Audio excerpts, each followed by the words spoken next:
मैदानलाई होइन बलिदिएर यत्रो रगत यत्रो ब्लड बोकिरहेको छ नि त।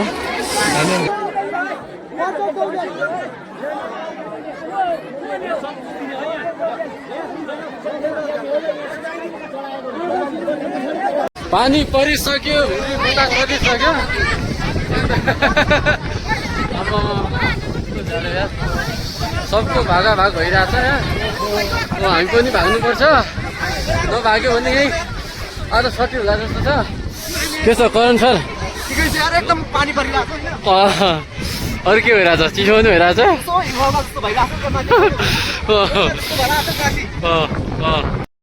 ल अहिले चाहिँ हामी जगत जननी माता दुर्गा भवानीको पवित्र पावन भूमि थली जुलामा जाँदैछु। आज माघ 9 गते सरस्वती पूजा तथा श्री पञ्चमीको दिन रहेको छ। आज हाम्रो माताको मन्दिरमा चाहिँ हवन यज्ञ रहेको छ। आज हामी चारै गाउँका दाजुभाइहरू मिलेर चाहिँ हवन गरिने गरिन्छ। अहिले हामी त्यतै जाँदैछौँ, स्वच्छ सभा शुद्ध मन राखेर होइन। एकदमै ल अगाडि हाम्रो देशमा जाँदै हुन्छ।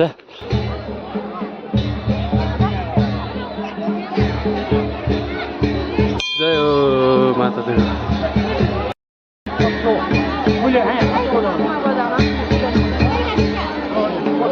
ल अब चाहिँ यो लोभलाग्दो प्राकृतिक सुन्दरताले भरिएको यो पवित्र पावन भूमि माता जगत जननी दुर्गा माताको यो पवित्र भूमिमा हामी उपस्थित भएका छौँ। ल अब चाहिँ अब सुरुमा माता त्यहाँ विराजमान हुनुहुन्छ। सुरुमा चाहिँ अब माताको दर्शन गरिनेछ अनि त्यसपछि तपाईहरू मसँग सँगै तपाईहरू पनि दर्शन गर्न सक्नुहुन्छ माता दुर्गा भवानीको है। ल जय माता दुर्गा भवानी कि जय हो।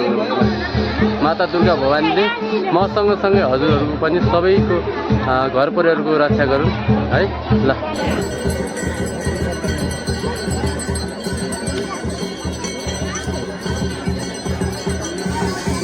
दमाई राजाहरू त्यहाँनिर दमाउ बजाइरहेछन्। यतापट्टि होम भइरहेछ, हवन गरिरहेछन्। अनि यता देवताले चाहिँ दिदीबहिनीहरूले चलाइरहेछन्। अब किचनपछि काली मातालाई चाहिँ दर्जनौँ बोकाहरूको बलि दिने गरिनेछ। अब मैदानलाई होइन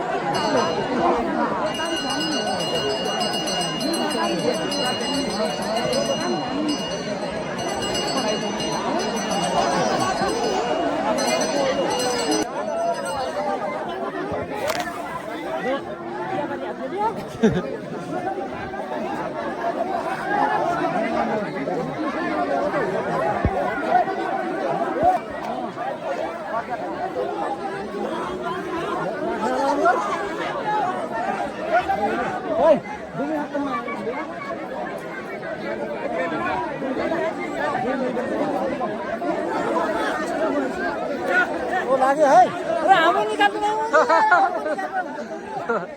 ल ल ल ल बोकाहरूको बलि हुँदैछ। अब चाहिँ काली मातालाई कालिका मातालाई बलि दिँदैछ।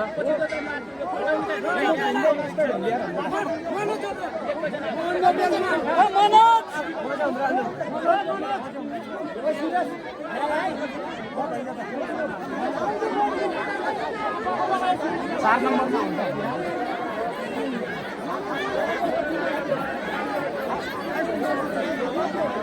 नबाले मुझे यति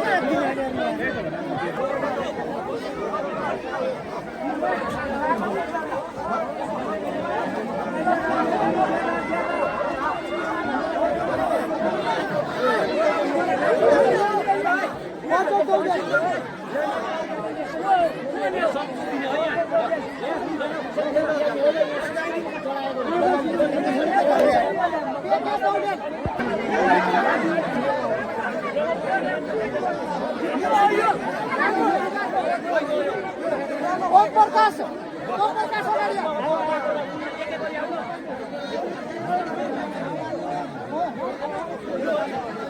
बलि दिएको बोकालाई चाहिँ अब फोकस भयो होइन त्यसलाई चाहिँ फेरि ओम प्रकाश दुई जना बोकाउनु हुँदैछ यहाँ बोकाहरू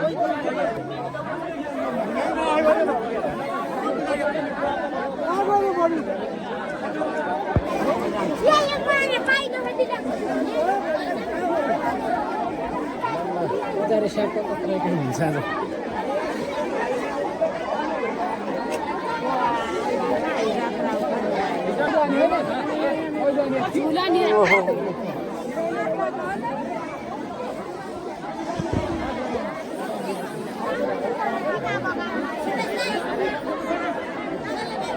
खै पर गयो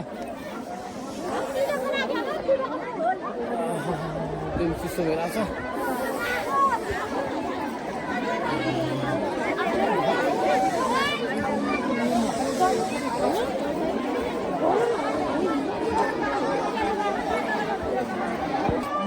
माथि हिमालबाट हिउँ पर्दै आइरहेछ हुन कस्तो चिसो भएको है जगडी लाउन भुलेँ क्या मैले चाहिँ जगडी ल्याउनु पर्ने जमक्कै तरिकाले अनि त्यसपछि मजा हुन्छ यता भुर्जन आयो भुर्जन ल मनोकामना पुरा होस् भाइको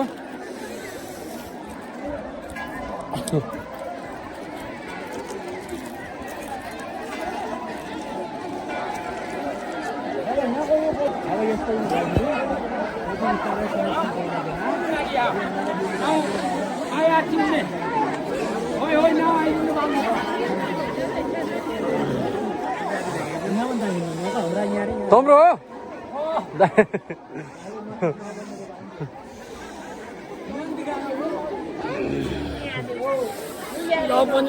अब म पनि जानु पर्यो बिस्तारै चिसो चिसो भइरहेछ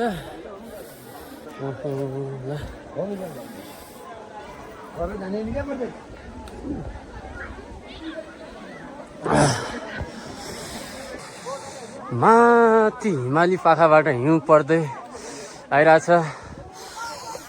एकदमै चिसो चिसो पनि भइरहेछ मलाई होइन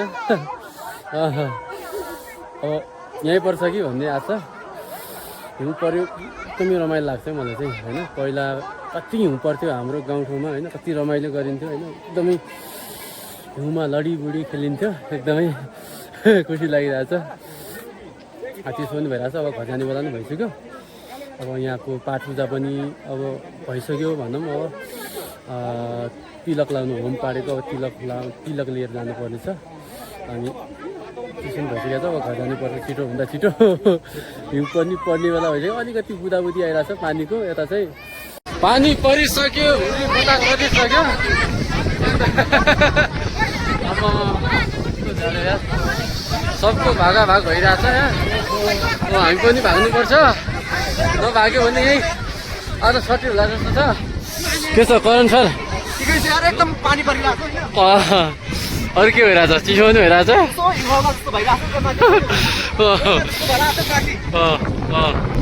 हिउँ आइरहेछ हिउँ परिरहेछ माथि यस्तो खाइरहेको छु सबको भागा भाग हेर्नु त कसरी दौडिरहेको छन् मान्छेहरू कसरी दौडिरहेको छन् तिलक ल्याउनु जाउँ तिलक ल्याउनु जाने अनि त्यसपछि जाने ल घर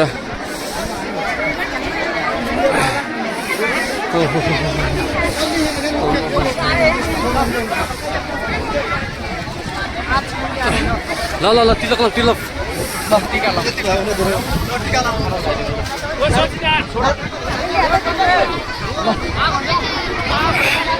जाउँ त जाउँ चिसो भइसक्यो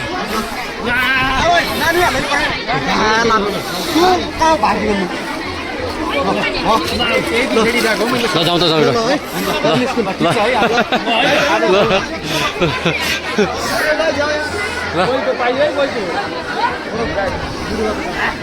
बोल्न नसकेर बोकाको पातिनहरू त्यस्तै छुटिया छन् यहाँ